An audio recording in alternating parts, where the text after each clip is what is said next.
পূজার দিনগুলোতেও নিরলসভাবে কর্তব্য পালন করে চলেছেন স্বাস্থ্যকর্মী থেকে শুরু করে বিদ্যুৎ কর্মী এবং নিরাপত্তা কর্মীরা। দেখুন আমাদের প্রতিনিধি ধ্রুবরঞ্জন সেনের একটি প্রতিবেদন। পূজার দিনগুলোতে কর্তব্য পালনে সকালেই হাসপাতালে ছুটে এসেছেন চিকিৎসক সহ নার্সিং অফিসাররা।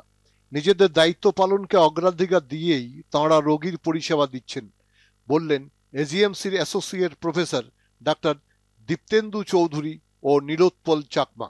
কল অফ ডিউটি যেটা আমরা স্বাভাবিকভাবেই নেই প্রত্যেক বছরই আমাদের, কারণ আমাদের পরিষেবাটা তো চালিয়ে যেতে হবে। আমরা এটা আমাদের মোটামুটি যারা এই প্রফেশনে ঢোকে তাদের মাথার ভেতর ঢুকে যায় যে আমরা এই সার্ভিসগুলো আমাদের চালিয়ে যেতে হবে। আর এর সঙ্গে যতটুকু পারা যায় আমরা ফ্যামিলিকেও ব্যালেন্স করার চেষ্টা করি। এটা তো আমাদের কাজ, পুজো হোক বা অন্য কিছু, ছুটির সময়ও ইমার্জেন্সি হলে তো দেখতেই হবে। কয়েকজন যারা চায় তাদের ছুটি দেওয়া হয়, কিন্তু সবসময় কাভারেজ থাকতে হয়।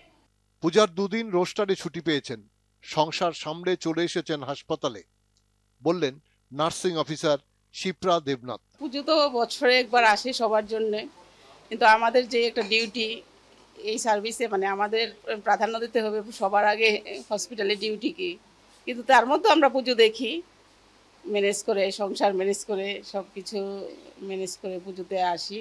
পূজায় বিদ্যুৎ পরিষেবা অব্যাহত রেখে মানুষের অনাবিল আনন্দকে উদ্ভাসিত করতে ওরা কাজ করে চলেছেন সকাল থেকে রাত পর্যন্ত।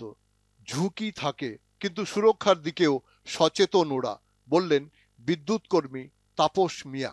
বিদ্যুৎ কর্মীরা যারা আমরা এখানে আছি, এখানে সবাই সর্বদা চেষ্টা করছে আমরা যে কনজিউমারগুলো আছে আমরা তাদেরকে সার্ভিস দেওয়ার জন্য, যাতে তাদের কোনো অসুবিধা না হয় এবং পূজা শারদীয় উৎসবের মাধ্যমে সবাই যাতে আলোকিত থাকে শহরগুলা।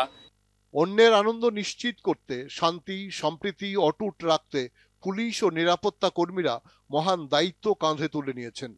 এই কথাই শোনা গেল পূর্ব থানার ইন্সপেক্টর সুব্রত দেবনাথের কথায়। এটা আমাদের একটা দায়িত্বের মধ্যে পড়ে, সবাই যাতে শান্তিপূর্ণভাবে দুর্গাপুজোর আনন্দ নিতে পারে, মাকে দর্শন করতে পারে, সেই হিসাবে যাতে ল অ্যান্ড অর্ডারটা সম্পূর্ণ মেনটেন থাকে, তো তার জন্য আমাদের এই দায়িত্বটা নিতেই হবে। এই সময় যেন অন্যের আনন্দ নিশ্চিত করতে ব্যস্ত থাকা মানুষকে আরো বেশি করে অনুভব করতে হয় সেই চিরাচরিত কথাটাই, প্রত্যেকে আমরা পরের তরে। দূরদর্শন সংবাদ, আগরতলা।